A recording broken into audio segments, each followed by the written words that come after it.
সূরা শুরার ৪২ নম্বর আয়াতের ভেতরে আছে, অবশ্যই আমি আল্লাহ নিজে মামলা দেব, কেস করব তাদের বিরুদ্ধে যারা মানুষ হয়ে মানুষের উপরে অত্যাচার করেছে।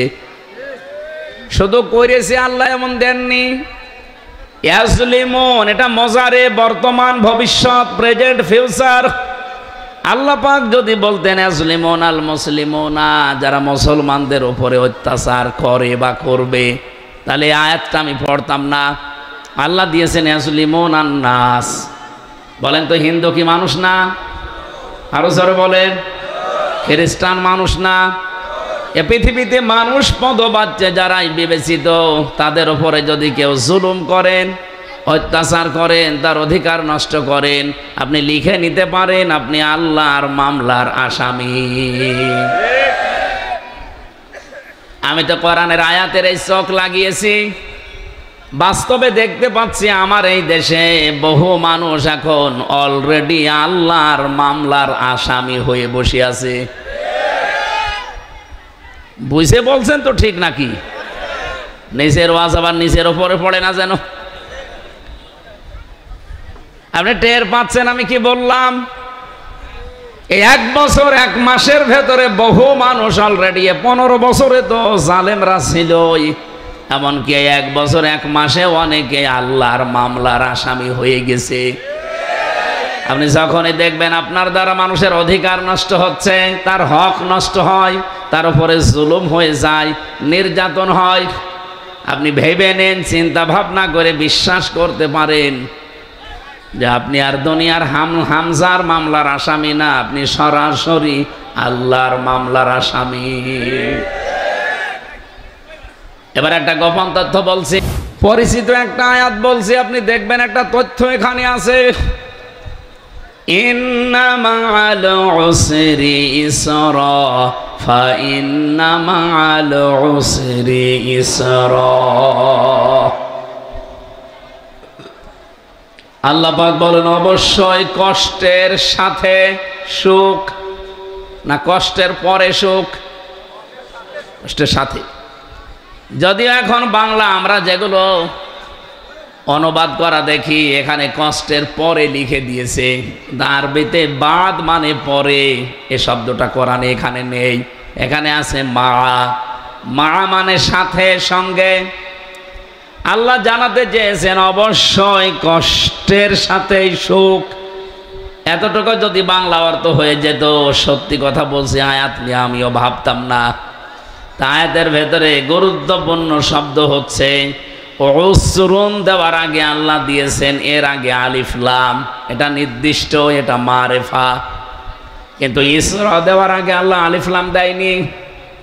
উসরুন মানে কষ্ট, ইসরা মানে সহজ, শান্তি, সুখ, স্বস্তি, নিরাপত্তা, কল্যাণ, অনেকগুলো অর্থ আছে। এদিকে তাকান, কষ্টের আগে আল্লাহ আলিফ লাম দিয়ে নির্দিষ্ট করে দিলেন, এর আগে দিয়েছেন মা, এর আগে দিয়েছেন ইন্না। সূরা আলাম নাসরার আয়াত।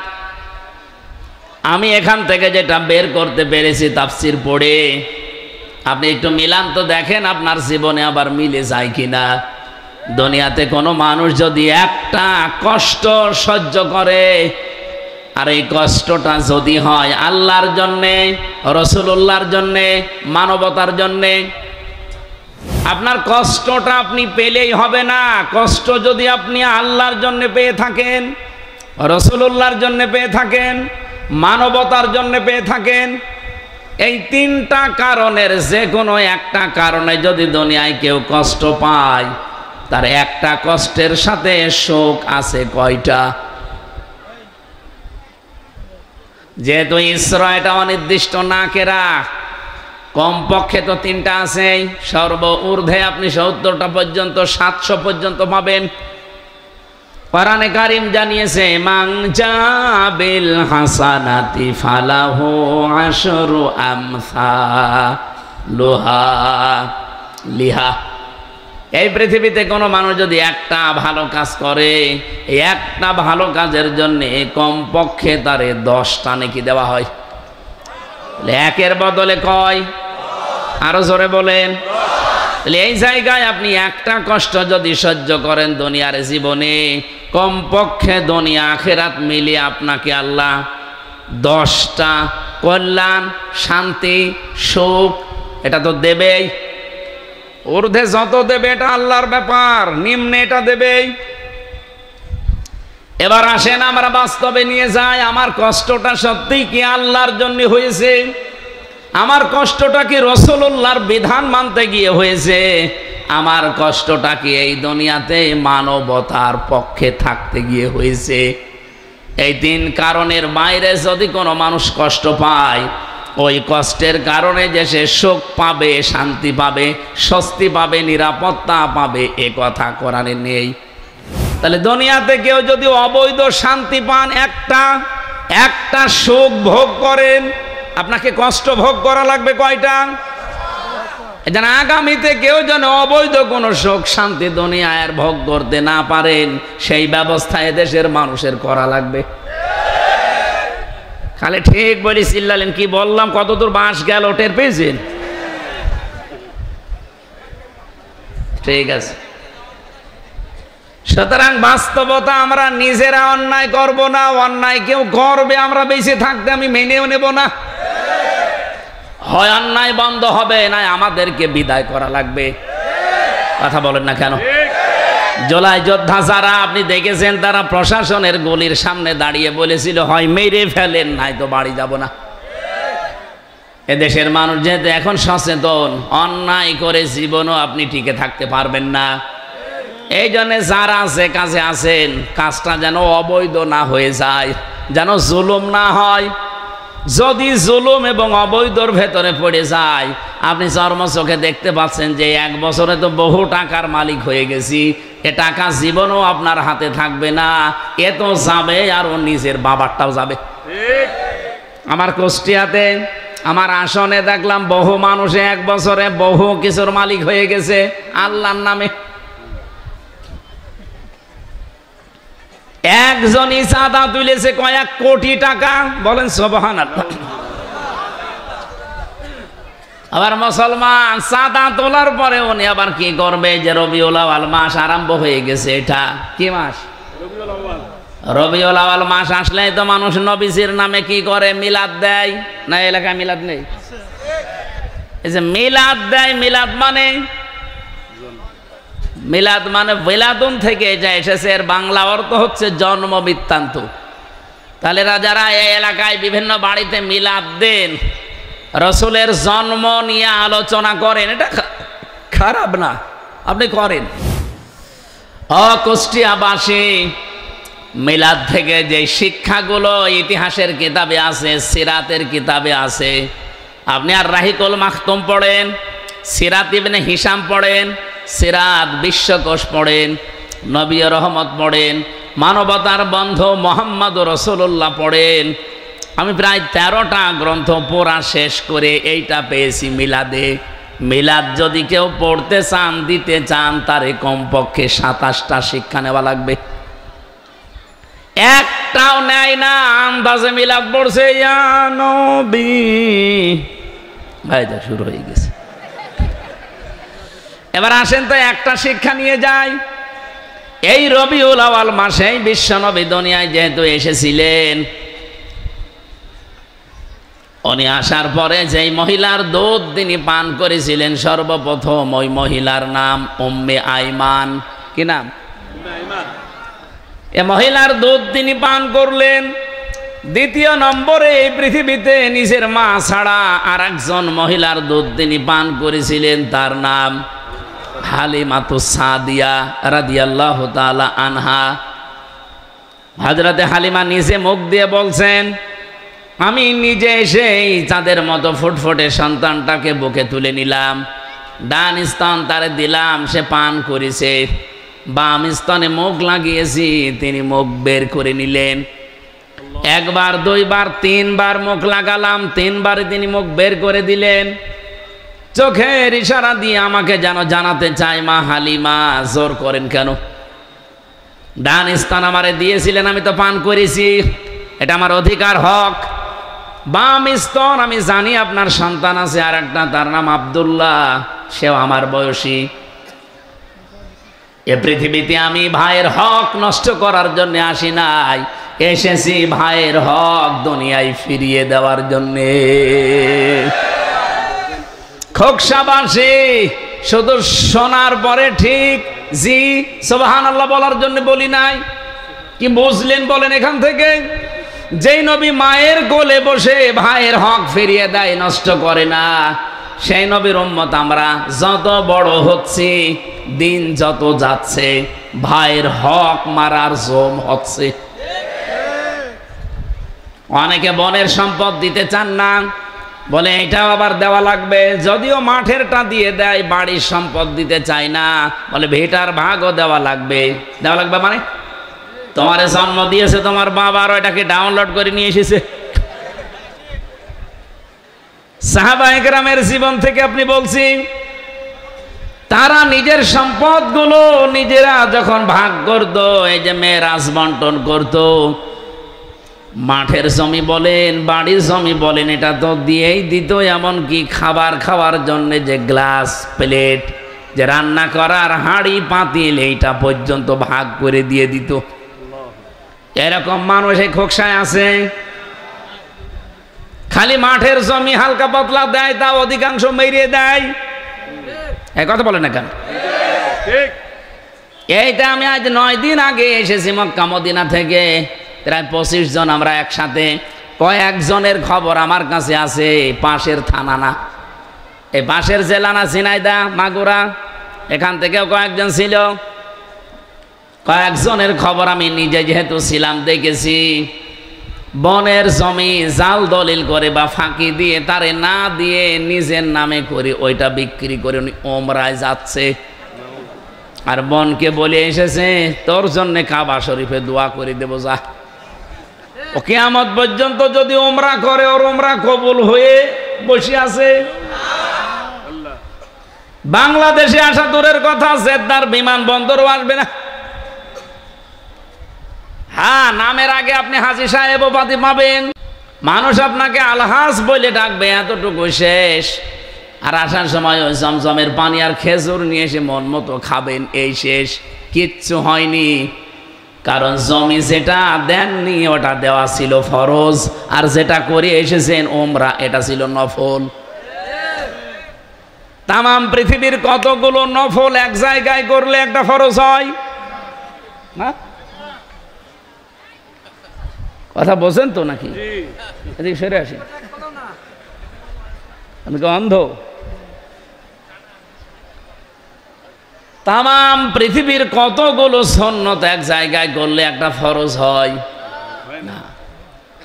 সুন্নত সব এক জায়গায় করলে একটা ফরজের দাম যেহেতু হয় না। আপনি যেটা করে আসলেন ওমরা, এটা কি সুন্নত ছিল না ওমরা নফল ছিল? একটা নফল করতে গিয়ে আপনি ফরজ জিনিস বাদ দিয়ে দিয়েছেন। অথচ রবিউল আউয়াল মাসের মিলাদের শিক্ষা ছিল এইটা, যে ভাইয়ের হক ফিরিয়ে দেন। এটা নবীর জন্মের কাহিনী না? হ্যাঁ, কথা বলুন। বিশ্ব নবী নিজে যেটা করেছিলেন, তার দোদ ভাই আব্দুল্লাহর জন্যে। নবীজি শুধু দোদ ভাইয়ের জন্য করেননি, এটা শুধু দোদ ভাইয়ের সাথে আচরণ করে আমাদের জানিয়ে দিলেন, আল মুসলিম ও আখুল মুসলিম। দোদ ভাই হোক, আপন ভাই হোক, পৃথিবীর যত মুসলমান সব ভাই ভাই। সুতরাং তাদের অধিকারও যেন নষ্ট না হয়, তাদের হক যেন নষ্ট না হয়, সচেষ্ট থাকবা। এইটার নাম মিলাদ। এই মিলাদ যদি বাংলাদেশে চলতো, এই দেশে চাঁদাবাজি হতো। আমি কি বেশি বলে ফেললাম? অনেক ভাইয়ের হক ফিরিয়ে দিচ্ছেন, মায়ের স্তনে দুধে মুখ লাগায় না। আর কত মানুষ আছে অবৈধ ইনকাম করে চাঁদাবাজি করে মিলাদ দিচ্ছে। যে আপনি টাকা পেলেন কোথায় ভাই? বসে চাঁদার টাকা, দোয়া করেন। কোথায় আছি আমরা? আমি যে কথা তুলতে গিয়ে পর্যন্ত এসেছি, তার নাম জুলুম। তার নাম কি? কোন মানুষ যদি সত্যি জুলুমকারী হয়ে যায়, অত্যাচারী হয়, এই মানুষ ফিরে গেলে ফিরে আসবে এমন গ্যারান্টি আর নেই। এরা যদি দুনিয়ায় কোনো অবৈধ সুখ শান্তি একটা ভোগ করে, তার এগেনস্টে দুনিয়া আখেরাত মিলে তাকে আল্লাহ অশান্তি, দুঃখ, দুর্দশা, লাঞ্ছনা, গঞ্জনা, অপমান, অপদস্থ, অকল্যাণ, 33টা অর্থ আছে। আপনাকে আমার আল্লাহ কমপক্ষে 10টা ভোগ করাবেই। আমি নাম ধরেই বলছি, হাসিনা এই 15 বছরে বহু অবৈধ সুখ সে পেয়েছে, অবৈধ শান্তি ভোগ করেছে। এক কথা বলেন না কেন? জনগণের রায় না নিয়ে গেলেই সেটা অবৈধ হবে। সুতরাং অবৈধ ক্ষমতা পেয়ে যারাই শান্তিতে ছিলেন তারা লিখে নিতে পারেন দুনিয়া আখিরাত মিলে 10টা, একটা সুখের কারণে 10টা করে অশান্তি ভোগ করবেন। তাহলে কেবল শুরু। এই 15 বছরে যারা জান্নাতে ছিলেন তাদের অশান্তি, অপমান, অপদস্থ, অকল্যাণ কেবল শুরু। এক একটাই যদি 10টা হয়, 15 বছরে যারা 15টা সুখ পেয়েছে, 10-15 কত হয়? 150টা অশান্তি ভোগ করবেন দুনিয়ায়, অপমান হবেন 150 বার, অশান্তি ভোগ করবেন 150 বার, অকল্যাণ পাবেন, অস্বস্তি হবে আপনার জীবনে, তারপরে সুখের মুখ চোখে দেখবেন। আমি মনে হয় মূল কথা যেটা সেটা বলতে পেরেছি, আপনি বুঝেছেন তো? আমরা আগামীতে কোনো অবৈধ সুখ ভোগ করতে চাই?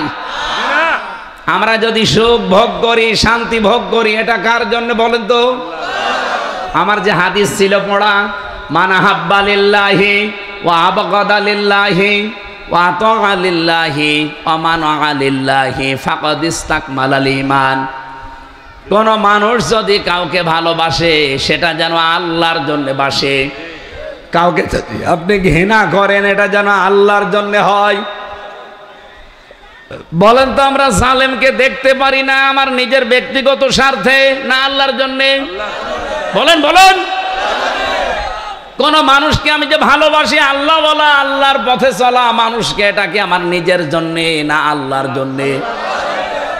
3 নাম্বারে, আমি কাউকে কিছু দিয়ে থাকি, দান করি, তাও আমি আল্লাহর জন্য করব, লোক দেখানোর জন্য না। আমি যদি কাউকে কিছু দিতে নিষেধ করে থাকি, না দেই, সেটা হবে আমার আল্লাহর জন্য, ব্যক্তিগত রাগের কারণে, হিংসার কারণে। বলেন বলেন। এই 4টা কথা শুনতে যত সহজ মনে হচ্ছে, মেনে নেওয়া অত সহজ না। আপনি কাউকে ভালোবাসবেন, সে আপনার দলের লোক না, সে আপনার শত্রু বংশের লোক, কিন্তু তাকে ভালোবাসা লাগবে কার জন্যে? বাংলাদেশে হাদিসটা এখন 100% দরকার। এক কথা বলছেন। কাউকে ঘৃণা করলে আপনি ব্যক্তিগত স্বার্থে না, গোষ্ঠীগত স্বার্থে না, দলীয় স্বার্থে না, আল্লাহর জন্য ভালোবাসা লাগবে, ঘৃণা করা লাগবে। যে তোরে আমি দেখতে পারি না কারণ তুই আমার আল্লাহ বিরোধী। আমি আপনাকে কিছু দেব, দান করব, এটা আমার শুধুমাত্র আল্লাহর জন্য হওয়া লাগবে। আমি যদি নিষেধ করে থাকি, আমি দেব না, কার্তিক অবল বসে আছি, দেব না, এটা আমার আল্লাহর জন্য। নবীজি বলেন ফাকাদ ইসতাকমালাল ঈমান, সে যেন তার ঈমানকে পরিপূর্ণ করে নিল। বলেন সুবহানাল্লাহ। এই হাদিস মানার সময় এখন 100% এসে গেছে। আমি সহ যারা শুনলাম, এই বাংলাদেশে হাদিসটা মেনে আমাদের ঈমানকে যেন পরিপূর্ণ করে নিতে পারি। বলেন আমিন। তাহলে নবীজি মক্কা থেকে মদিনায় যে হিজরত করেছিলেন, জালেম অবস্থায় না মাজলুম? এই জন্য আল্লাহ গ্যারান্টি দিয়েছিলেন, লা রাদ্দুকা ইলা মাআদ, আপনাকে আমি ফেরত নিয়ে আসবো। কিন্তু যারা জালেম হয়ে বিদায় নেয় তাদের ফেরত নিয়ে আসবে আল্লাহ, এ কথা কোরআনে আছে, হাদিসে আছে, ইতিহাসে পেয়েছেন। তাহলে আন্দাজে বুক বাঁধেন আশায় কোন কারণে? কি বলতে চাই আপনি বুঝে ফেলেছেন, এই জন্য আমি নিচে নামলাম না। সুতরাং সব ওই মিথ্যা আশা, মিথ্যা আকাঙ্ক্ষা বাদ দেন, যেটা বাস্তবের সাথে মেলে সেই দিকে আসেন। জালেমরা এই পৃথিবীতে, বিশেষ করে বাংলার মাটিতে, আর ফেরত আসতে পারবে না। আর কেউ যদি জালেম হয়, যে অবস্থা আমাদেরকে শিখিয়েছে 36শে জুলাই, কেউ না জালেম যদি আগামীতে তৈরি হয়, সে টিকেও থাকতে পারবে না ইনশাআল্লাহ।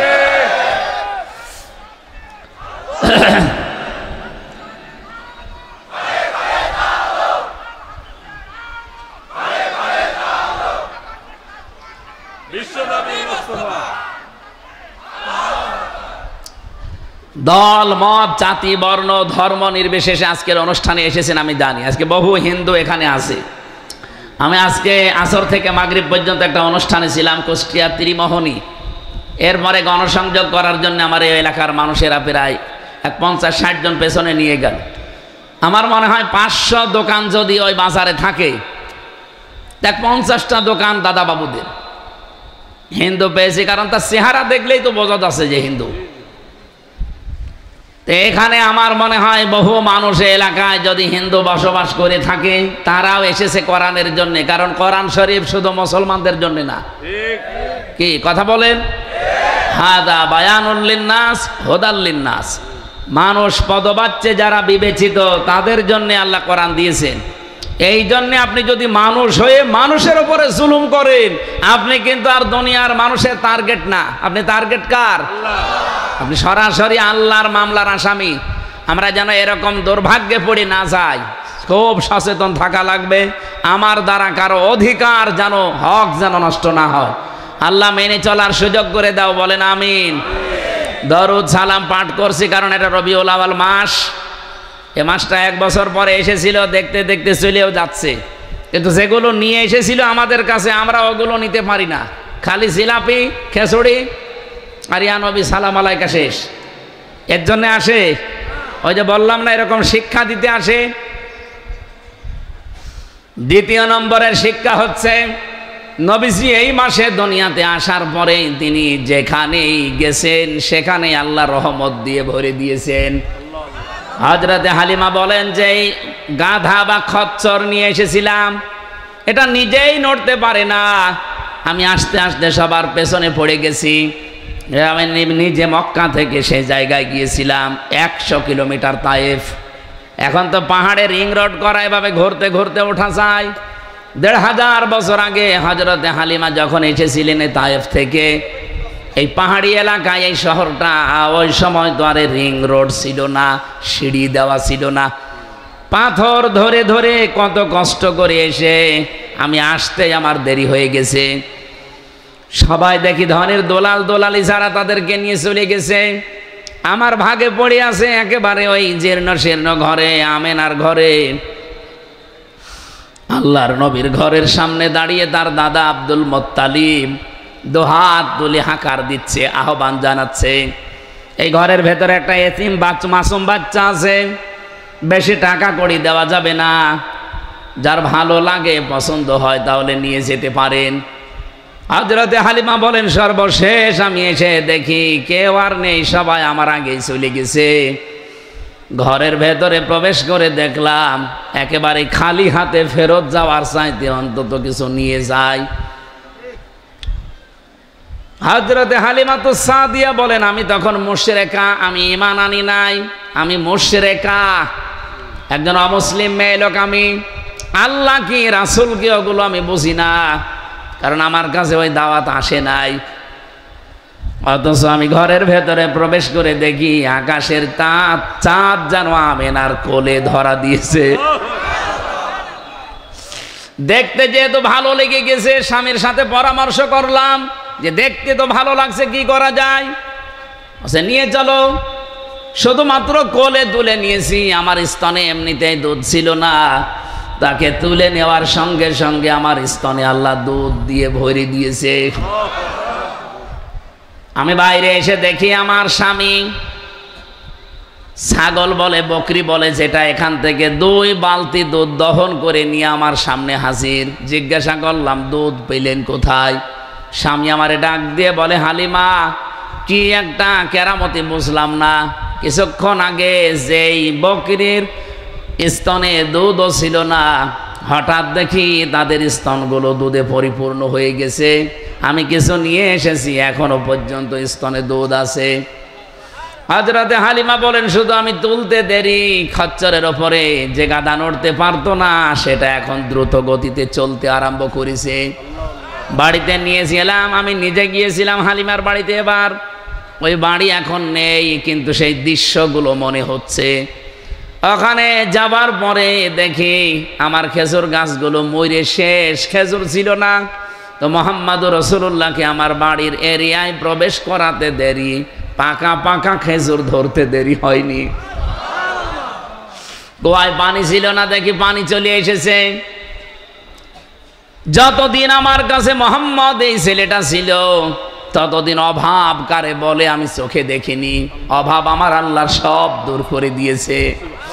এটা রেকর্ড হচ্ছে, এই জন্য বলছি পৃথিবীর মুসলমানেরা, রবিউল আউয়াল মাস খালি নবীর মিলাদ পড়ে সিরাত আলোচনা করে শেষ করে দেবেন আপনি না। এই যে 27টা শিক্ষা বলছিলাম, একটা পেলাম কি? ভাইয়ের হক ফিরিয়ে দেওয়া লাগবে। 2 নম্বরে রহমত ছিলেন তিনি, ওমা আরসালনাকা ইল্লা রাহমাতাল লিল আলামিন। আল্লাহ কিন্তু আলম বলেন নাই, আলামিন দিয়েছেন। রহমাতাল লিল মুসলিমিন বলেন নাই, রহমাতাল লিল আলামিন বলেছেন। আমি আমার নবীকে তামাম পৃথিবীতে যত জগৎ আছে, যত জগৎ আমি বানিয়েছি, সব জগতের জন্য আমার নবীকে আমি রহমত করে পাঠালাম। হযরতে হালিমা একজন মুশরিকা মহিলা। এই মহিলা যদি নবীকে কোলে তুলে নেওয়া থেকে শুরু করে বাড়ি পর্যন্ত তার সব আল্লাহ রহমত আর বরকত দিয়ে ভরে দিতে পারে। আজ বিশ্বের মুসলমানেরা এখন তার আদর্শকে যদি আমরা আঁকড়িয়ে ধরতে পারি, আল্লাহর কসম মাসা লাগবে না, এমনিতেই মিশে যাবে। তিনি যেখানে যাচ্ছেন সেখানে রহমত বরকতে আল্লাহ ভরে দেয়। সে আল্লাহ এখন আর নেই, সেই নবীর আদর্শ এখন নেই। ফাইনা তাযহাবুন, কোথায় যাচ্ছেন আপনি? আসেন, ফিরে আসেন রাসূলের আদর্শের দিকে। বিশ্ব নবী মুহাম্মদ রাসূলুল্লাহ এই রবিউল আউয়াল মাসে এসেছিলেন রহমত হয়ে। আমাদেরও উচিত আমাদের জীবনটা যদি ভরে নিতে হয় আল্লাহর রহমত দিয়ে, তার আদর্শ বাদ দিয়ে কোনো বাবা চাচার আদর্শ দিয়ে হবে না। এখনো পর্যন্ত বাংলার মানুষকে এটা আমি বোঝাতেই পারি না, যাদের আদর্শ মুহাম্মদ রাসূলুল্লাহ বাদ দিয়ে অন্য কেউ হয়ে আছে, আপনি লিখে নিতে পারেন আপনি জাহান্নামী। আমি এটা বানালাম, আদাবুল মুফরাদের ভেতরে আছে। ইমাম বুখারী লিখেছেন, বুখারী শরীফ লেখার আগে কিতাবটা তিনি লিখেছেন, প্রথম অধ্যায়ে তিনি দিয়েছেন 6টা কারণে মানুষ বিনা হিসাবে বিনা বিচারে জাহান্নামে যাবে, কোনো কথা আল্লাহ জিজ্ঞাসাও করবে না। তার 3 নাম্বার কারণ হচ্ছে দুনিয়ায় যাদের আদর্শ বিশ্ব নবী ছিল না, অন্য কেউ ছিল। আপনি একটু নিজের দিকে তাকিয়ে ভাবেন তো, বাংলাদেশে এরকম মানুষ নেই? আপনি নামাজও পড়েন, রোজাও রাখেন, হজ করেন, যাকাত দেন, আপনি দাঁড়িয়ে গেছেন হজ করে এসেছেন, অথচ আপনার আদর্শ আজ পর্যন্ত রাসূলুল্লাহকে আপনি পা থেকে মাথা পর্যন্ত, রান্নাঘর থেকে সংসদ পর্যন্ত মানতে পারেননি। আপনার আদর্শ হয়ে আছে আপনার বাবা। আমি কি বেশি বললাম? আমি আপনাকে বাঁচাতে চাচ্ছি আল্লাহর কসম। এটা কুষ্টিয়া জেলার ভেতরে খুব বেশি ভালোবাসি মক্কা মদিনার পরে আপনাদের। আসেন, ফিরে আসেন। আমি নাই তো দেখতে পাচ্ছি কোরআন আর হাদিসের চোখ দিয়ে আপনি জাহান্নামে দৌড়াচ্ছেন। আশা করছি আপনার বিবেকে ধাক্কা লাগবে। এরপরেও যদি কারো ধাক্কা না লাগে, আমার মনে হয় ওর কুকুরে প্রসাব করেছে বিবেকে। এটা বলছে ঠিক। একটা উপন্যাস পড়ছিলাম, এক লোক শ্বশুর বাড়ি যাচ্ছে, রাস্তার পাশে দেখছে একটা গন্ডার। ও গন্ডারকে কাঁতো কুতো দিয়েছে। কাঁতো কুতো দিলে তো হাসে মানুষ, মনে করছে গন্ডারও হাসবে, দেখে না। 3 দিন শ্বশুর বাড়ি থাকার পরে ফিরে আসতেছে রাস্তা দিয়ে, হঠাৎ দেখে গন্ডার ওখানে আছে, এবার হাসতেছে। কি গো, 3 দিন আগে তোরে কাঁতো কুতো দিলাম, তখন তো হাসলে না, এখন হঠাৎ করে হাসতেছ? গন্ডার বলছে, বন্ধু 3 দিন সময় লেগেছে চামড়া ভেদ করে কাঁতো কুতো লাগতে। গন্ডারের কাঁতো কুতো লাগতে সময় লাগে কয়দিন? আমাদের সাথে সাথে আল্লামা সাঈদী 50-60 বছরে কাঁতো কুতো দিয়েছে। কথা বলছে। আমরাও বিভিন্ন কায়দায় কাঁতো কুতো দিচ্ছি। 15 বছরের ভেতরে আমি তো প্রায় 11 বছর ময়দানে কথা বলেছি। ডাইরেক্ট বলতে পারি না, ইনডাইরেক্ট কাঁতো কুতো দিয়েছি, মানুষ বোঝে নাই। এখন একটু ডাইরেক্ট দিচ্ছে, তাও বোঝে না। আমার মনে হয় এরে আর কোরআন হাদিস দিয়ে হবে না, এরে ছড়ি কোদাল লাগবে। আশা করছে আপনার বিবেকে হালকা হলেও ধাক্কা লাগবে। আল্লাহ জানা আমাকে আর যারা এসেছি একমাত্র মুহাম্মদ রাসূলুল্লাহ বাদ দিয়ে আর কাউকে আমরা মানি না, আদর্শ হিসাবে অন্তত। এই কথা বলেন না কেন? কারণ পৃথিবীর সবগুলোর ভেতরে ধোঁকাবাজি, প্রতারণা আছে। মুহাম্মদ রাসূলুল্লাহর জীবনে প্রতারণা আছে? নেই। আপনি কাকে মানেন তার জীবনই তো আপনার কাছে পরিষ্কার না। আমি নাম ধরেই বলছি, এই দেশে যারা রাজনীতি করেন, যেহেতু রেকর্ড হচ্ছে সারা দুনিয়া এখন যায়, আপনি যদি বঙ্গবন্ধুর আদর্শ মেনে রাজনীতি করেন, কসম আল্লাহর, আপনি গ্যারান্টি দিতে জীবনেও পারবেন না যে বঙ্গবন্ধু জীবনে একটা মিথ্যা কথা বলেনি। পারবেন? বলতে পারবেন? যারা বিএনপিতে আছেন তারাও গ্যারান্টি দিতে পারেন না যে শহীদ জিয়া জীবনে একটা মিথ্যা কথা বলেনি। পারবেন না। যারা জামাত ইসলামী এই দেশে করে, তারা যদি তাদের আদর্শ মুহাম্মদ রাসূলুল্লাহ বাদ দিয়ে মাওলানা নিজামীকে মনে করেন আমার আদর্শ, আপনি জীবনেও গ্যারান্টি দিতে পারবেন না মাওলানা নিজামী জীবনে একটা মিথ্যা কথা বলিনি। একজনের ব্যাপারে শুধু এই গ্যারান্টি দেওয়া যায়, ওয়া ইন্নাকা লাআলা খুলুকিন আযীম। তিনি হচ্ছেন আমাদের নবী মুহাম্মদুর রাসূলুল্লাহ। 63 বছরের জীবনে একটা মিথ্যা কথা তিনি হাসির ছলেও বলেননি। সুবহানাল্লাহ বলতে পারেন না? এই যে আযীম শব্দ আল্লাহ দিয়েছেন, আল্লাহ নিজের নাম আল্লাহ লাগিয়ে দিয়েছেন তার চরিত্রের গ্যারান্টি দিতে গিয়ে। আযীম, আপনি পুরা কোরআন শরীফের ভেতরে আযীম কোন নবীর নামে পাবেন না। হযরত ইসহাক নবীকে আল্লাহ একবার ডাক দিয়েছিলেন, কিন্তু আযীম বলেননি, আলিম বলেছেন। গোলামিন আলিম, আমার জ্ঞানী বান্দা। হযরত ইসমাইল নবীকে আল্লাহ একবার ডাক দিয়েছিলেন, আযীম বলেন নাই, বলেছিলেন হালিম। গোলামিন হালিম, সহনশীল গোলাম। কিন্তু বিশ্ব নবীকে আল্লাহ জানিয়েছেন খুলুকিন আযীম, আমার মহান বান্দা। এমন চরিত্র তাকে দিয়েছি, কিয়ামত পর্যন্ত মানুষ শুধু অনুসরণ করে যাবে, কোল কিনারা পাবে না। জোরে বলেন সুবহানাল্লাহ। আমি আহ্বান জানাচ্ছি, আপনার হাতে পায়ে যা ধরতে বলেন আমি ধরব, কিন্তু ফিরে আসেন। নবী বাদ দিয়ে অন্য কাউকে যদি আদর্শ মানেন, মাস্ট বি আপনি জাহান্নামী। আল্লাহ আপনাকে সম্মতি দেন, বলেন আমিন। কোরআনে কারীম থেকে আমরা সূরা দাহার বা সূরা ইনসান বলা হয়, 4 এবং 5 নাম্বার 2টা আয়াত পড়েছি, একটা জান্নাতের, একটা জাহান্নামের।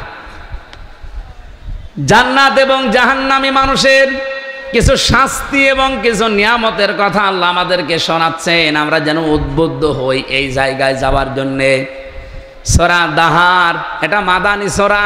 কোন সূরা? মাদানী। বলেন বলেন। মাদানী। কোরআন শরীফের ভেতরে যতগুলো সূরা আছে, এখানে আমরা যারা কোরআনের সাথে সম্পৃক্ত কম বেশি সবাই আমরা জানি বা বিশ্বাস করি যে কোরআনে কারীমের সূরা 2 ভাগে বিভক্ত, একটা মাদানী আর একটা মাক্কি। কোনদিন চিন্তা করেছেন কেন এই নাম দেওয়া হয়েছে? কয়েকটা কারণ আমি পেয়েছি আমার এই ছোট্ট মেধার ভেতরে। একটু তাকান এদিকে ভাই। এক নম্বরে মাদানী সূরা নামকরণ করা হয়েছে যেই কয়টা 9টা কারণ আমি পেয়েছি, তার অন্যতম কারণ হচ্ছে এটা চিনতে হলে সহজ উপায়, এর একটা চিহ্ন আছে।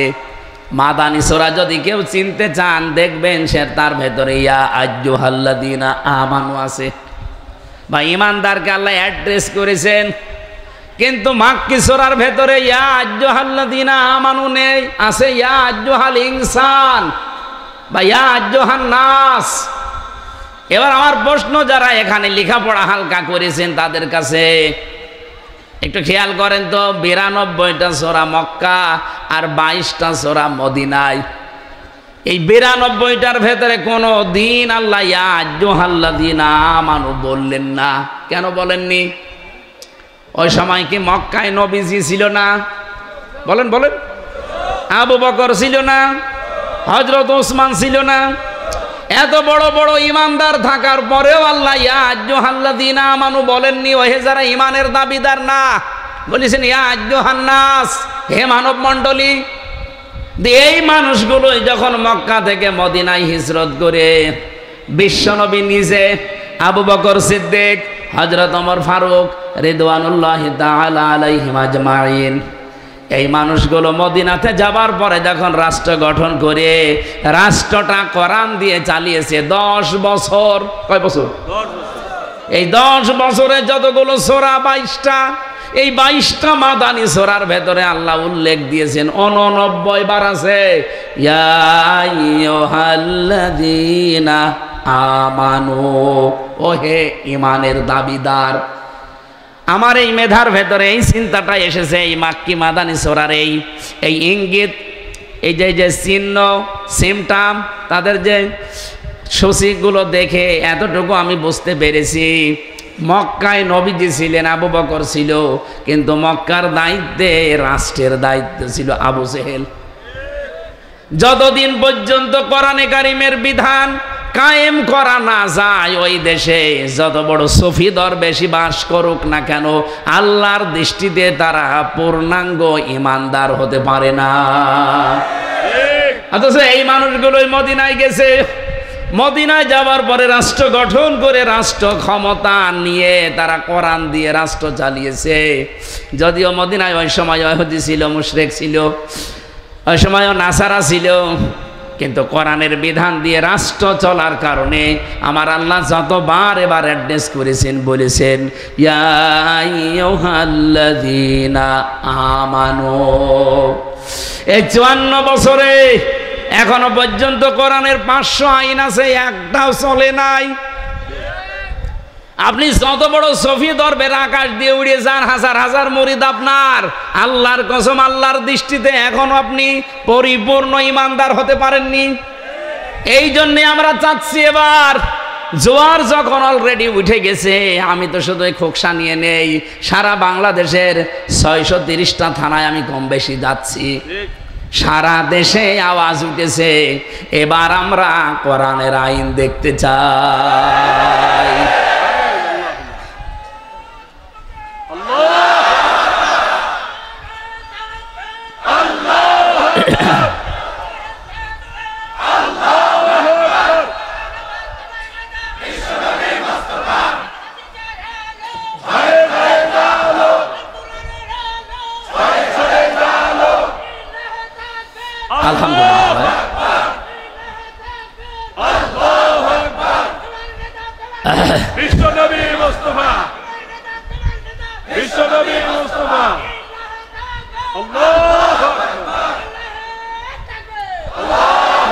খোকসাবাসে এটা শুধু আপনাদেরকে উত্তেজিত করার জন্য বলি না, আর আমার বানানো কথাও না।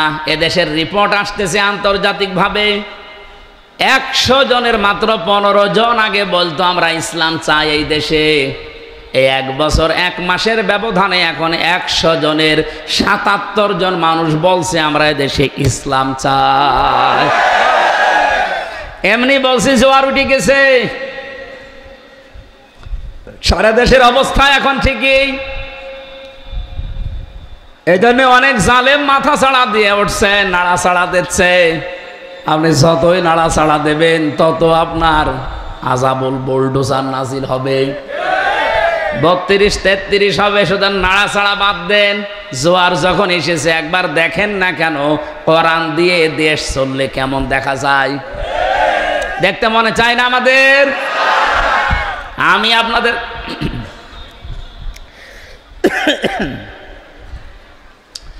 গ্যারান্টি দিতে পারি, এই দেশে যদি একবার কোরআনের আইন সংসদে কায়েম হয়ে যায় 500, কয়টা? 5 বছর চলা লাগবে না, মাত্র 1 বছর চলবে। কিয়ামতের আগে এই দেশ থেকে ইসলামের কাছ থেকে কেউ কেড়ে নিতে পারবে না। আশপাশের যে প্রতিবেশীগুলো আছে দাদারা, তো ইমান যাদের নেই তারা তো ট্রাকের চাকা বাঁচতে হলেও ভয় মরে যায়। আর ওদের তো যে অবস্থা, আমি তো নিজে ভারতে বহুবার গেছি, আমি দেখেছি। ওদেরকে আপনি শুধু বলেন এই মেরে ফেলবো, কিন্তু ও আপনাকে বাপ না দুলাভাই ডাকবে। ভারতের বহু রাজ্যে আমি ঘুরেছি, কারণ এই দেশে আল্লাহর ওলি তো কথা বলতে দিত না। ওই দেশের মুসলমানেরা হালকা শক্ত আছে, মাঝে মাঝে বিভিন্ন প্রদেশে নিয়ে যেত। ওই মুশরিকরাও আসতো, হিন্দু যারা, তাদের সাথে মিশে দেখেছি এরা মরণকে কেমন ভয় পায়। মুসলমানদের আমার মনে হয় খাঁটি মুসলমান যারা, এদের আর যাই থাক মরণের ভয় নেই। বলেন বলেন, এটার প্রমাণ এই ৩৬শে জুলাই। ওদের জীবনের দাম ছিল না? বলেন বলেন। অথচ বুক পেতে বলেছে, বুকের ভেতর বইছে ঝড়, বুক পেতেছে গুলি কর। সত্যি সত্যি গুলি করে আবু সাইদকে বিদায় করে দিয়েছে। তারপরও ছেলেটা পিছপা হয়নি, জীবন দিয়ে দেশের মানুষকে দেখিয়ে গেছে যে দেওয়ালে পিঠ থেকে গেলে আর কোনো দিকে নড়াচড়া করা যায় না। প্রশ্ন আসতে পারে, ওর সামনে পেছনে তো খালি জায়গা ছিল। আরে ভাই, ওর জীবন তো অবরুদ্ধ করে দিয়েছিল। বাংলাদেশে এই 15.5 বছরে বিশেষ করে যোগ্যতা থাকার পরও আপনার শুধু দলীয় পরিচয় নেই, চাকরি হবে না, বৈষম্যের শিকার হয়ে আপনি থাকবেন মরণ পর্যন্ত। এ ছিল না? বহু অফিসার আমি দেখেছি, তাদেরকে ওএসডি করে রেখে দিয়েছে পুলিশ লাইনে, ওই হেডকোয়ার্টারে। ওর কোনো কাজ নেই, শুধু বসে থাকা ছাড়া। এই মানুষগুলো দেশপ্রেমিক ছিল, সৎ ছিল, এই জন্য তাদের কাজ করতে দেয়নি। এখন তো সরকারি বিভিন্ন অফিসে যাওয়া লাগছে, DC, SP, TNO, civil surgeon office সহ হাসপাতাল, বহু জায়গায় যাওয়া লাগছে। এখন দেখতেছি এই মানুষগুলোর মনের অবস্থা। বলে আজ 15 বছর 17 বছর কিচ্ছু করতে পারি না, সুযোগ যখন পেয়েছি অন্তত যতদিন দায়িত্বে আছি সততার সাথে পালন করবে, এতে যা হয় হবে। বাংলাদেশে আপনি দেখতে পাচ্ছেন না, সিলেটের ডিসি সরওয়ার আলম কি আরম্ভ করেছে কয়েকদিনে, যেয়ে কোথায় পাথর আছে নিয়ে আসা লাগবে না, জীবন ঝালাপালা করে দেব। আমার মনে হয় এরকম সরওয়ার ভাইয়ের মতো সারা বাংলাদেশের 1628 জন এখন দায়িত্বে আছে। সব লাগবে না, শুধুমাত্র 200 মানুষ যদি এরকম তৈরি হয় না, এই দেশটা দুর্নীতি মুক্ত হয়ে যাবে ইনশাআল্লাহ। আর এই দেশকে কি ঔষধ দেওয়া লাগবে, এটা তো কোরআনে আছে না নেই? আর আমরা বিশ্বের বিভিন্ন দেশ থেকে এটা পেয়েছি, দেখতেছি যে করতে হলে ঔষধ কোন জায়গায় দেওয়া লাগে।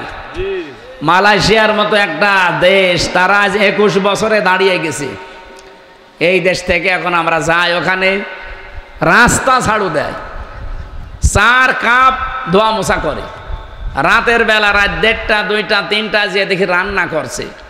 বাংলাদেশে বাড়ি কোথায়? কুষ্টিয়ায়। কোথায়? কুমারখালী, খোকসায়। 7.5 লাখ 8 লাখ টাকা খরচ করে যে 30,000 টাকাও পায়। 8 ঘন্টা 10 ঘন্টা 12 ঘন্টা ডিউটি। তারা যদি এখন এই দেশের মানুষকে শ্রমিক হিসাবে ব্যবহার করতে পারে, তাদের শুধু মরুভূমি, পাথর, পাহাড় আর পাম গাছ, তাছাড়া কিচ্ছু নেই। আর আমাদের দেশে এমন কোন সম্পদ নেই যা নেই। ইউরেনিয়াম থেকে শুরু করে সব আছে, শুধুমাত্র সততা এইটা নেই। এরকম কিছু মানুষকে আপনি বসিয়ে দেন, আমার কুষ্টিয়া প্রমাণ। মাওলানা নিজামী রহমতুল্লাহ আলাইহি উনি যখন শিল্পমন্ত্রী ছিলেন, জগতের এই যে চিনির মিল এ তৈরি হওয়ার পর থেকে কিয়ামত পর্যন্ত 1 বছরও লাভ হয়নি।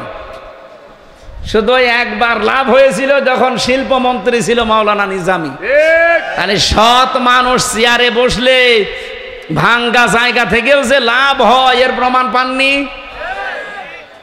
আর একটা প্রমাণ দিয়েছিলেন দর্শনা চিনি কলে, জীবনে কোনোদিন লাভ হয়নি ওই মিলে। অথচ উনি দায়িত্ব নিয়ে একজন জিএমকে পাঠিয়েছিলেন। জিএম আসার পরে দৃশ্যগুলো তাকিয়ে দেখলেন, রাতের বেলা এসেছে, কাউকে পরিচয় দেয়নি। আমি তো নিজে ওই সময় ওখানে পড়তাম, পাশেই মাদ্রাসা দর্শনা। এই লোকটা এসে দারোয়ানের কাছে দেখছে দারোয়ান ঘুমাচ্ছে।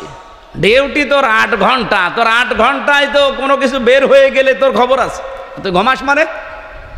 কাছে যে বলছে যে ভাই আমার পরিচয় আপনাকে আমি পরে দেই। বলে না, পরিচয় না দিলে আপনাকে ঢুকতে দেব না। এবার ওই যে কাগজপত্র যেটা ওটা দেখিয়েছে, ও তো অন্তত 8 পাস হলেও তো পাস। ও দেখে স্যার সালাম আলাইকুম, কি করা লাগবে? বলে আমি একটু পরীক্ষা করব আজকে, কালকে সকাল 10টা থেকে আমার অফিস শুরু, একটু পরীক্ষা করব। কি করবেন? যে জায়গায় আছো এই ভেতরে যে ঘর আছে বানানো, এখানে বসে থাকবা। আমি যতক্ষণ না বলবো কথা বলবা না, খালি তোমার পোশাকটা আর ওই লাঠিটা আমার হাতে দাও। পোশাক আর লাঠি হাতে নিয়ে উনি দাঁড়িয়ে আছে।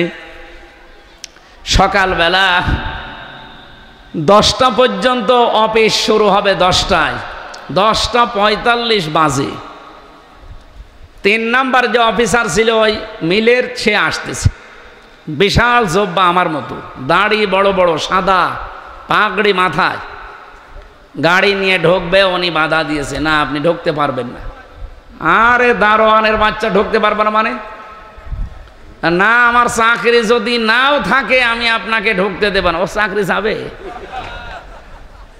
আরে দারোয়ান তো এরকম করে না। এ কি আরম্ভ করিস? ডাক দিয়ে বলছে, স্যার এখন বাজে কয়টা? 10:45। আপনার আসার কথা 10টায়, আপনি 45 মিনিট লেট করে আসলেন। না, আমি আপনাকে ঢুকতে দেবো না, এটা আমার চাকরি চলে যায়। যাক, আপনি আজকে চলে যান। ও বাধ্য হয়ে যখন এখন দারোয়ানের সাথে মারামারি করবে, শেষে ফিরে গেছে। পরের দিন এসেছে, যিনি ছিলেন, পাঠিয়েছিলেন মাওলানা নিজামী রহমতুল্লাহ আলাইহে, উনি ওনার অফিসে বসে এবারে দারোয়ানকে বলছে, তোর পোশাক তুই নে, আমি গেলাম। সকালে উনি অফিসে বসে পরের দিন ওই ওনারে ডাক দিয়েছে, এই অফিসারকে, যে দেখে যে গেটে যারে আমি ধমকালাম সেই লোক। অনেক ভেতরে প্রবেশ করার পরে যখন সালাম দিয়েছে, বলছে, না, আপনার মুখে সালাম মানায় না। কারণ যিনি এই সালাম দিতেন তিনি জীবনের ডিউটিতে কোনোদিন ফাঁকি দেননি। আপনার ডিউটি শুরু 4টা থেকে 10টা থেকে 4টা পর্যন্ত, আপনি আসতেছেন 10:45-এ, আপনার মুখে দাড়ি মানায় না, এই জব্বা আপনার জন্য না, পাগড়ি খুলে ফেলেন। আপনি তো রাসূলুল্লাহর বদনাম করছেন। আপনার দিকে তাকিয়ে আপনার কর্মকাণ্ডের কারণে মানুষ নবীজির প্রতি খারাপ ধারণা করবে। আপনার জন্য এটা মানায় না, আপনি খুলে ক্লিন সেফ হয়ে আসেন। লজ্জা পেয়ে ওই দিন থেকে যে ভালো হয়ে গেছে, 10টায় অফিস 10 মিনিট আগে এসে বসে থাকে। ওই বছরে উনি এমন কড়াকড়ি করেছিলেন, ওই জন্মের পর থেকে ওই 1 বছরে শুধু লাভ হয়েছিল, বাকি আজ পর্যন্ত কোনোদিন আর লাভ হয়নি। প্রতি বছরে শুধু লস হয়। সম্মানিত ভাইরা, আমি যেটা বোঝাতে চাই, ঔষধ কোথায় দেওয়া লাগবে আমরা জানি। এই জন্য একবার একটু সুযোগ যদি আল্লাহ করে দেয় আর আপনারা যদি একটু নড়াচড়া করেন, এই কোরআন যদি শুধু 500 আইন সংসদে এবার যেতে পারে, এই দেশটা একটা মিনি জান্নাত হয়ে যাবে। শুধু দুর্নীতিটা বন্ধ হোক, আর মানুষগুলো যারা দায়িত্ব পাবে তারা খালি সৎ হোক, এ দেশ দাঁড়াবে না, মানুষ বাপ দাঁড়াবে। কোনো ভয় থাকবে না মনের ভেতরে। আমি মালয়েশিয়াতে 2000 কিলো 2500 কিলো পর্যন্ত রান করতাম, কারণ বাংলাদেশের চাইতে প্রায় 7 ডবল বড় ওই দেশটা। বিশাল দেশ, মরুভূমি, পাহাড়, পাথর, বিশাল এলাকা। রাত 2টা-3টার সময় যাচ্ছি, কোনো ভয় নেই, গার ভেতরে সমসম করে ওঠে রাত 2টা-3টার সময়। ড্রাইভার আমার বলছে, কোনো ভয় নেই ওস্তাদ, শুধু আল্লাহর ভয় ছাড়া কেউ সামনে আসবে না। আমরা তো ওই রকম একটা দেশ চাই না, বলেন বলেন। আমি এই কুষ্টিয়া থেকে, খোকসা থেকে কুষ্টিয়া মাত্র কয় কিলো, 35 কিলো, এতটুকু যেতে আমার ভয়ের শেষ নেই। কারণ 6-7 বার আল্লাহর ওলিদের সামনে পড়েছিলাম, এই জন্যে ভয় আছে। যদিও কয়েকবার টাকা ফেরত দিয়েছে তারা, কিন্তু বাকি সময় তো টাকা নিয়েছে। আবার বলে ধরা পড়ার পরে যে হুজুর আমরা মানব সেবায় আসি। ওর শয়তান। অথচ মক্কা মদিনা সহ যতগুলো দেশের, এত বড় বড় দেশ, বাংলাদেশের চাইতে সৌদি আরব 14 ডবল। এই দেশ এই মাথা থেকে ওই মাথা মাত্র 1150 কিলোমিটার, আর এই চাইতে 14 ডবল বড়। কতশো কিলোমিটার হতে পারে বলেন? একটা ভয় শুধু মনের ভেতরে, যে আল্লাহর ভয়, তাছাড়া কোনো ভয় নেই। সুবহানাল্লাহ বলতে পারেন নাই?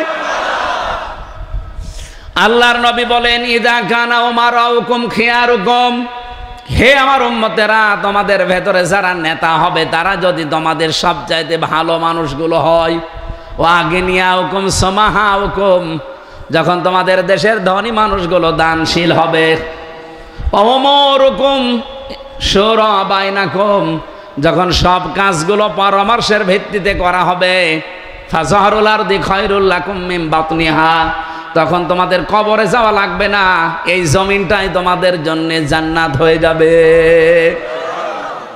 সিস্টেম অপর পৃষ্ঠায় দেখুন হাদিসের দ্বিতীয় অংশ, ওয়াইদা কানা উমারাউকুম শিরারুকুম, যখন দেশের দায়িত্বশীল নেতারা খারাপ চরিত্রের অধিকারী হবে, খারাপ মানুষ হবে, ওয়াগনিয়াউকুম বুখালাউকুম, দেশের ধনী মানুষগুলো যখন কৃপণ হয়ে যাবে, ওমরুকুম ইলা নিসাইকুম, যখন সব কাজে খালি মেয়েদের টানা হবে,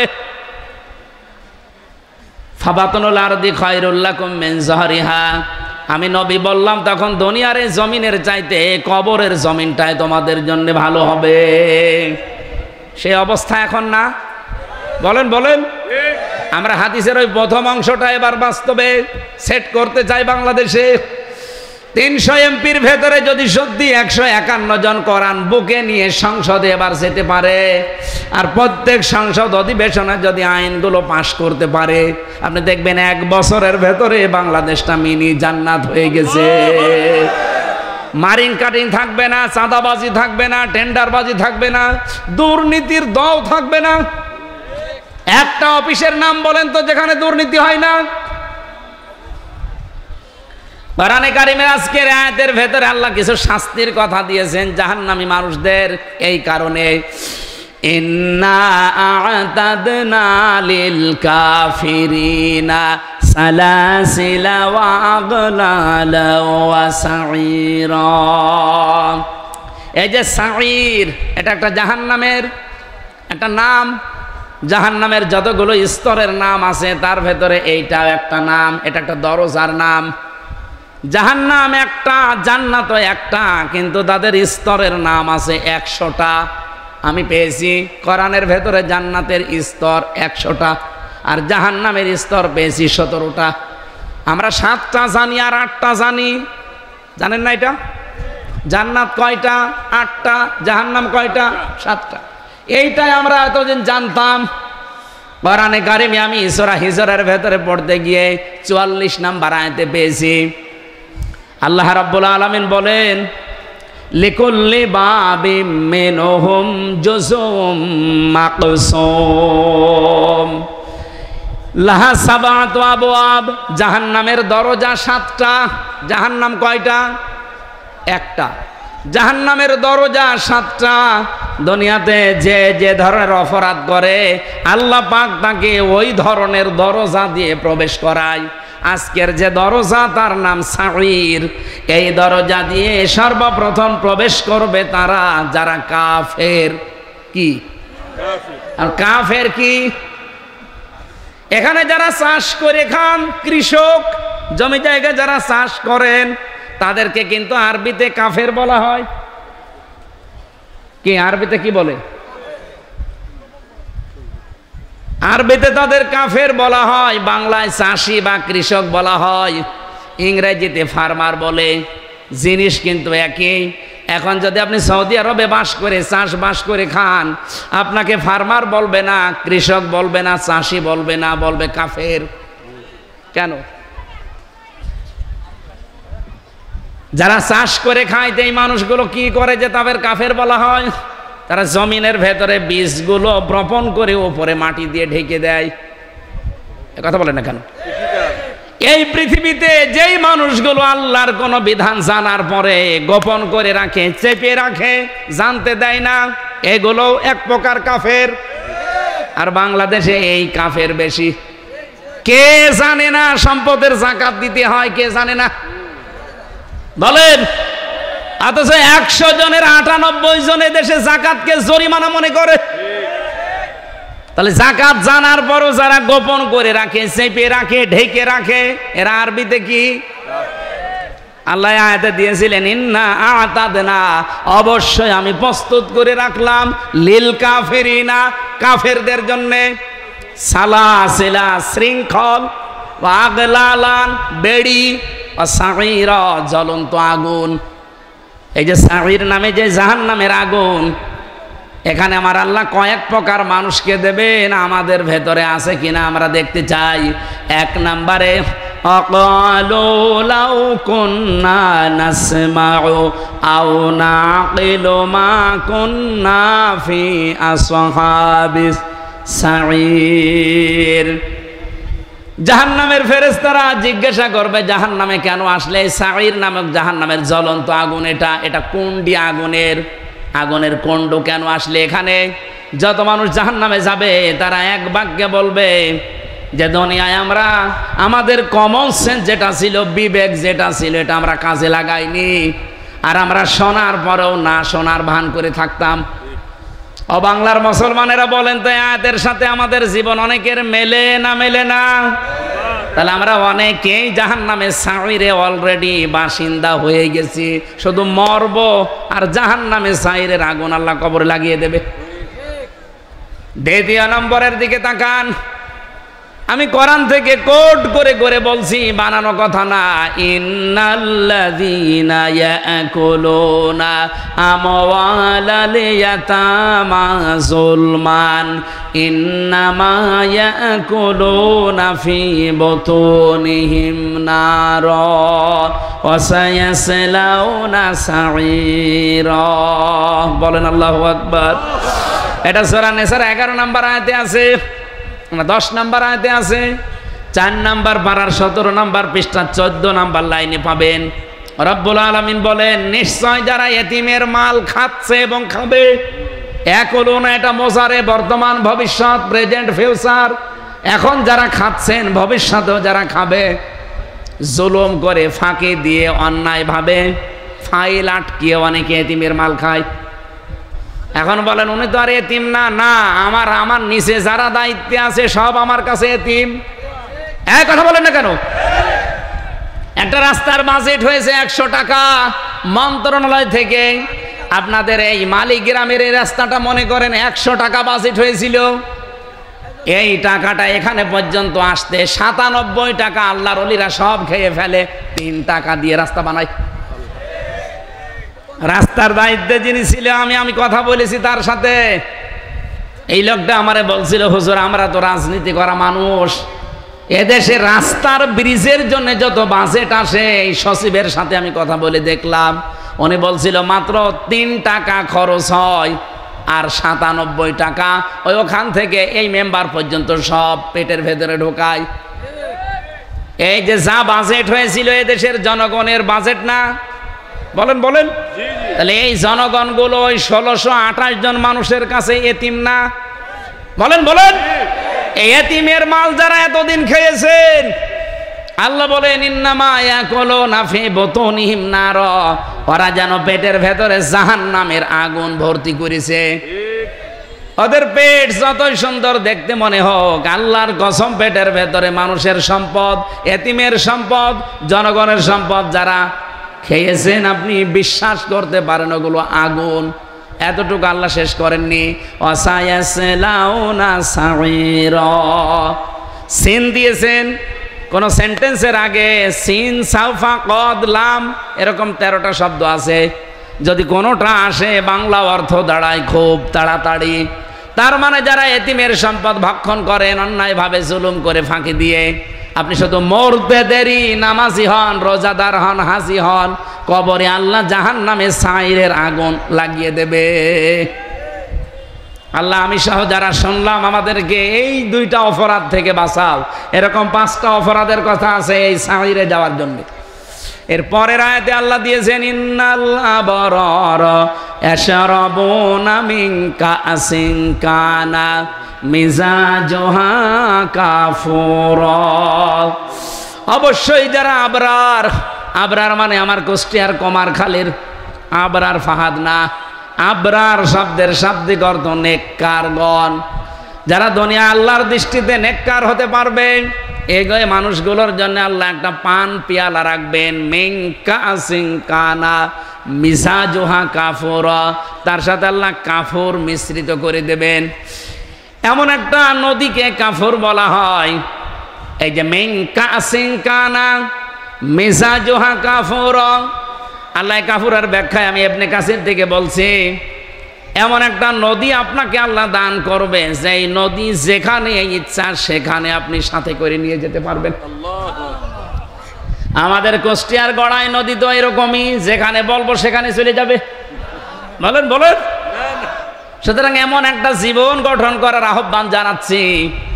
আল্লাহর এই নেককার আবরার এই মানুষগুলোর সাথে যদি সত্যি তার বানানো এই জান্নাতে আমরা যেতে পারি, যতগুলো নহর আল্লাহ আমাদেরকে দান করবেন, ওটা শুধু আমার সাথে পেছনে পেছনে চলতে থাকবে। এখন আমার মনে হচ্ছে আমি নদী নিয়ে কক্সবাজার চলে যাব, আমার সাথে এই দুধের নহর সাথে সাথে চলে যাবে। দুনিয়ায় আমাদের ওয়াজ করা না, মানুষের কোনো কণ্ঠের ক্ষমতা নেই, চোখের ক্ষমতা নেই, কানের ক্ষমতা নেই যে এ বর্ণনা করে বোঝাতে পারে। আল্লাহ আমাদেরকে ওই জায়গা পর্যন্ত পৌঁছানোর তৌফিক দেন, বলেন আমিন। সম্মানিত মা বোন যারা এসেছেন, আপনারা এই আবরারের জন্যে, এই কাফুরা এর জন্য আপনাদেরকেও প্রতিযোগিতা করা দরকার দুনিয়ার এই ছোট্ট জীবনে। যে যেখানে আছেন, অফিদালিকা ফালিয়াতানাফাসিল মুতানাফিসুন, তোমরা এখন এই নিয়ামতগুলো পাওয়ার জন্য প্রতিযোগিতা আরম্ভ করো। যে যেখানে আসো এই জায়গা থেকে আমরা আমাদের নেক কাজের পাল্লাগুলো ভারী করার মাধ্যমে এই কাফুরা এই বাগান পর্যন্ত পৌঁছাতে চাই। আল্লাহ আমাদের তৌফিক দিন, আমিন। এটুকু কিছুক্ষণ পরে এখন তাহাজ্জুদের নামাজের সময়, আর আমারও গলা ব্যথা করছে। যতটুকু বলেছি আমি সহ প্রত্যেকে আমল করার তৌফিক কামনা করে শেষ করছি। আল্লাহুম্মা আমিন। লা হাওলা ওয়ালা কুওয়াতা ইল্লা বিল্লাহিল আলিয়্যিল আযীম। রব্বুল আলামিন কোরআনের কথাগুলো এই মানুষ দেখো চাতক পাখির মতো এরা বসে বসে, কোনো মানুষের কথা এভাবে এরা শোনে না। তোমার কথা শোনার জন্য যারা এত পাগল, এদেরকে তুমি ওমরের মতো বানিয়ে দাও। আল্লাহ তাআলা আয়োজন করতে গিয়ে যারা শ্রম দিল, এই যুবকদেরকে যে মার পেটে নিয়েছে, মায়ের পেট তুমি খাদিজাতুল কুবরার মতো বানিয়ে দাও। এই গ্রামে মাটির নিচে যত মানুষ শুয়ে আছে, জান্নাতুল ফেরদাউস নসিব করো তাদেরকে। সম্মানিত মা বোনেরা, বিভিন্ন জায়গায় তারা পর্দার আড়ালে বসে আছে, খাদিজার মতো, আয়েশার মতো তাদেরকে বানিয়ে দাও। আমরা জানি বহু রবনা মিন কাসিন কানা মিজাজুহা কাফুরা আইনাই ইয়াশরাবু বিহা ইবাদুল্লাহি ইউফাজ্জিরুনাহা তাফজীরা। সাদাকতা ইয়া রাব্বানা। عن أبي هريرة رضي الله تعالى عنه قال قال النبي صلى الله عليه وسلم من أحب لله وأبغض لله وأطاع لله ومنع لله فقد استكمل الإيمان. رواه ابن ماجه. وما زادهم إلا إيمانا وتسليما. اللهم صل على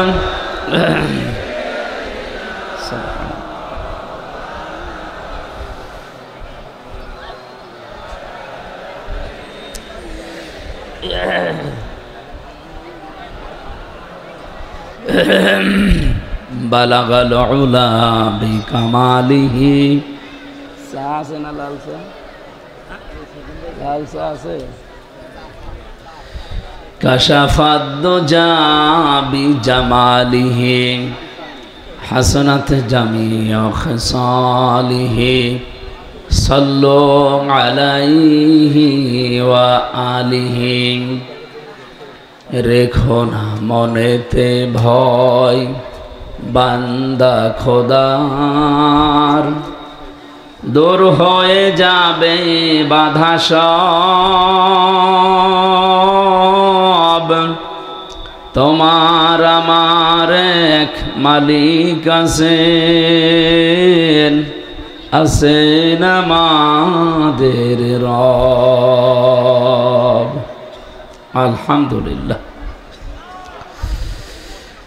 বাংলাদেশের ঐতিহ্যবাহী জেলা কুষ্টিয়া খোকসা থানার অন্তর্গত মালিগ্রাম যুব সমাজের উদ্যোগে তাফসীরুল কোরআন মাহফিলের স্বনামধন্য সভাপতি এ মাহফিলে এতক্ষণ যারা আলোচনা রাখলেন, মাওলানা হোসাইন আহমেদ মাহফুজ চুয়াডাঙ্গা, হাফেজ মাওলানা সাদ্দাম হোসেন দামাত বারকাতুহুমুল আলিয়া, বলেন আমিন।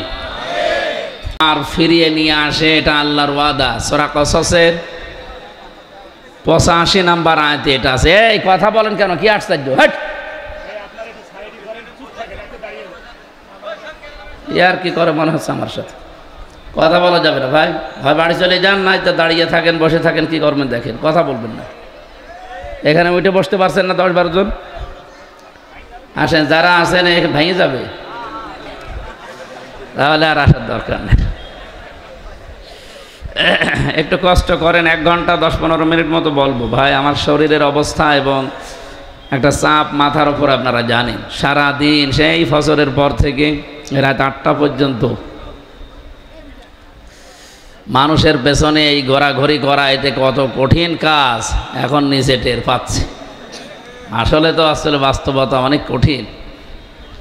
আমরা তো ছিলাম এই যে অবিখা ওয়াজ করে খেতাম, এখন এমন একটা দায়িত্ব সংগঠন চাপিয়ে দিয়েছে মাথার উপরে, এ রাত নেই দিন নেই, শরীর পারলেও যাওয়া লাগবে, না পারলেও যাওয়া লাগবে, কঠিন অবস্থায় আছে। এরপরও আবার এখানে আসার পরে এই যে ঠান্ডা পানি খেয়ে সমস্যা হয়ে গেছে।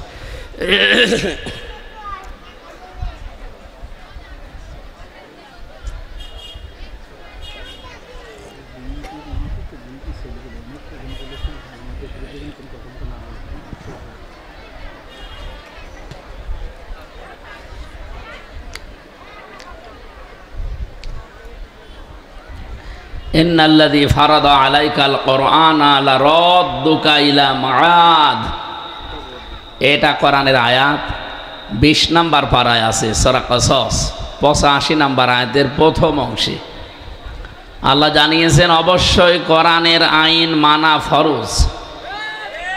হে নবী, আপনি আজকে এখান থেকে চলে যাচ্ছেন কোরআনের জন্যে, যে মানুষগুলো আপনাকে এখানে টিকতে দিল না, আমি গ্যারান্টি দিলাম লারাদ্দুকা ইলা মাআদ, এই জায়গায় আপনাকে আমি অবশ্যই ফিরিয়ে নিয়ে আসব। আমি তাফসীর পড়তে গিয়ে আয়াতের ব্যাখ্যায় দেখেছি বিশ্বনবীকে আল্লাহ ফেরত নিয়ে এসেছিলেন মাত্র 10 বছরের ব্যবধানে। কয় বছর? এবং তিনি এসেছিলেন বীরের বেশে। বিজয় হওয়ার পরে তিনি এসে শুধু মদিনা না, মক্কা না, পুরা আরব জাহান তিনি শাসন করে গেছেন। এই পৃথিবীতে তিনি দেখিয়েছেন আমি এখান থেকে যেটা শিক্ষা দিতে চাই, মানুষ আজ যারা মাজলুম অবস্থায় টিকে থাকতে পারে না নিজের এলাকায়, তাদেরকে আল্লাহ অবশ্যই বীরের বেশে ফিরিয়ে নিয়ে আসবে। এই আয়াতটাকে শুধু 1500 বছর আগেই ছিল না, এখনো আছে। কিয়ামত পর্যন্ত এই আয়াতের সাথে যাদের বাস্তব জীবন মিলবে, প্র্যাকটিক্যাল লাইফ যাদের মিলবে, অবশ্যই তাদের আল্লাহ ফেরত নেবে। কিন্তু আছে না? বলেন না কেন?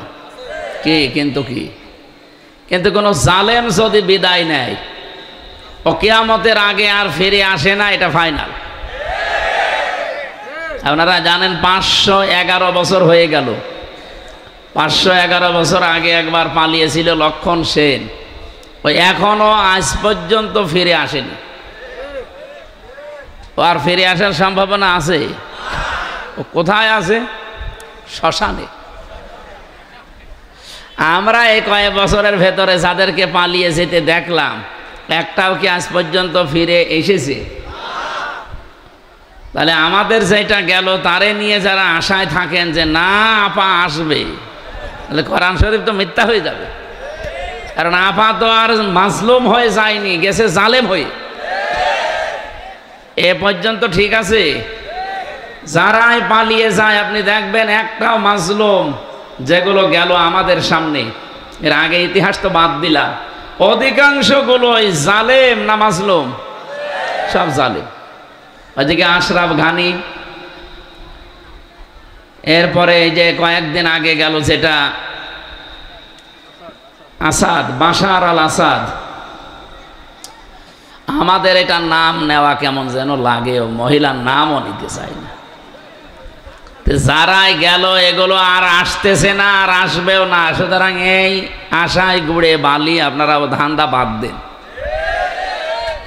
বেশি ঝামেলা করবেন যতটুকু আছেন, এর উপরে আবার এই লতিফ সিদ্দিকের মতো আবার গলায় ফাঁস পড়বে। ওই কারো সে হাওয়াতে ফুলবেন না, কারণ যারা হাওয়া দিয়ে ফোলায় ওরাই লাথি দেয়। ফুটবলকে একদিন একজন জিজ্ঞাসা করছে, ভাই তুমি এত লাথি খাও কেন? যে তোমারে দেখে খালি লাথি দেয়। আমি পরের পামে ফলি, মানুষ আমারে হাওয়া দিয়ে ফোলায় তো, আমি তো নিজে ফুলতে পারি না। সুতরাং মানুষ যখন ফোলায় ওই সে আমারে লাথি দেয়। সুতরাং আপনি নিজে যখন ফুলতে পারেন না, ফুলবেন না। অন্য কেউ হাওয়া দেবে আর আপনি ফলবেন আশায় বুক বেঁধে, সে জামানা শেষ হয়ে গেছে। এই দেশে 36শে জুলাই যারা ঘটিয়েছে, এটা শুধুমাত্র কয়েকজন ছেলে মেয়ে না, সারা বাংলাদেশের সব মানুষ তাদের সাথে ছিল।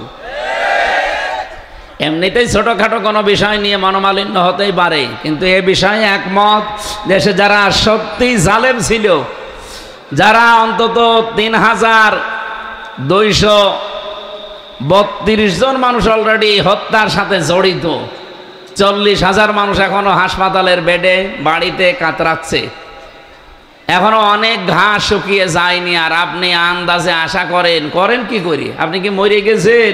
আপনার বিবেকে কি মরে গেছে? এই জন্য আশা করছি ওই রকম আশা আমরা যেন আর কেউ না করি। আগামীতে করলে যতটুকু আছে আবার আজাবুল বুলডোজার নাজিল হয়ে দেখা যাচ্ছে 32-33 হয়ে যাবে। এখনো যে কটা কবর মবর আছে ওগুলো কিন্তু 33 করে ফেলবে মানুষ। এখনো রাগ গেছে? বলেন, জালেমদের প্রতি রাগ আপনার যদি শেষ হয়ে যায়, আল্লাহ বলেন আমি জালেমদের ওপরে যা রেগে আছি এটা জীবনেও শেষ হবে না, কারণ আমি নিজে জালেমের বিরুদ্ধে মামলা দায়ের করব। আলা তাহসাবান্নাল্লাযীনা